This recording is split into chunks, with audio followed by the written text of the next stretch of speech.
won't come as a surprise to you to find a KFC in Kuwait, but what you may be surprised by is that Kuwaitis are among the fattest people in the world. We met one group who's trying to change that. Badr al-Falakawi may be a bit overweight, but this young Kuwaiti is not sitting idly by. You can really feel it in the abs. It's working the whole ab muscles. Badr is training for a 10-kilometer run. A year ago, this 37-year-old could barely jog, let alone run. Eventually, his family started to notice. My kids, looking at me, they were laughing, especially on the swimming pool because I'm a little bit overweight. And that kind of hurt me inside. I will laugh with them, but it kind of hurt me inside. That's why Badr's braving the muggy autumn heat along Kuwait City's coastline, preparing for the upcoming race. It'll be a big run in more ways than one. Last month, Badr was diagnosed with type 2 diabetes. It was like a wake-up call and a smack in the face, I'm really out of shape. I was gasping for air and couldn't breathe. That's when I decided to do something about it. Badr is unfortunately not alone in Kuwait. Obesity is a growing pandemic everywhere. But in the past 10 years, Kuwait's become one of the fattest nations in the world. The World Health Organization says nearly 70% of men here are overweight. Things are even worse for Kuwaiti women. Rania Al-Mutawa says heat's a factor. The 36-year-old works out at night because daytime temperatures can soar to 50 degrees Celsius, well over 115 degrees Fahrenheit. I'm on my 6th lap and it feels absolutely wonderful. But the real problem, she says, is Kuwait's love affair with fast food. The average Kuwaiti does not know what goes into that type of food. And it's not fast food and it's not junk food. It's allowed for the kids. It's okay. It's almost like it's hip and trendy to eat at McDonald's and Burger King. American-style chain restaurants are everywhere these days, but in Kuwait they're especially popular.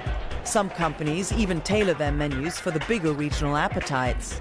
Hail Pizza Hut's royal masterpiece, the new Crown Crust Pizza. This is one of Pizza Hut's best sellers in the Middle East, a cheese pizza with a cheeseburger crust.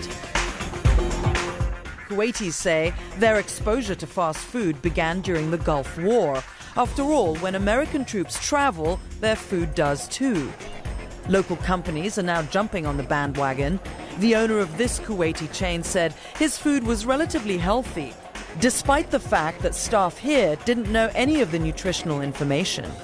Fast food has a totally different meaning in Kuwait. It's a family affair. In fact, it's sometimes the evening meal. I came here to the mall to order a sandwich, and this is what I got. 6 portions. Even if I'm hungry, I can't have all that. Seems most Kuwaitis are not counting their calories nor measuring their waistlines.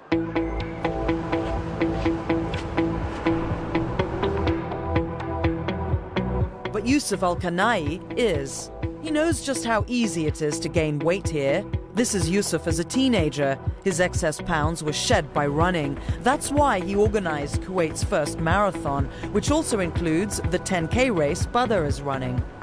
Yousef blames Kuwait's obesity problem on the country's rapid modernization. Well, I think it started with Kuwait being a rich country. We have a lot of oil, so this transcends to how we live our lifestyles. It made our life much easier. We don't have to work in order to survive, that kind of thing. Kuwait is not alone. Neighbors Bahrain, Qatar and the UAE are also among the heaviest nations in the world, and all face an unprecedented rise in heart disease and diabetes. In 2009, Kuwait became the first Gulf country to launch a healthy meals campaign in schools, but it didn't really help. Government health officials admit that changing the culture was tougher than they first thought. Badr is doing his part. A year ago I couldn't run 50 meters, now I'm going to run 10K.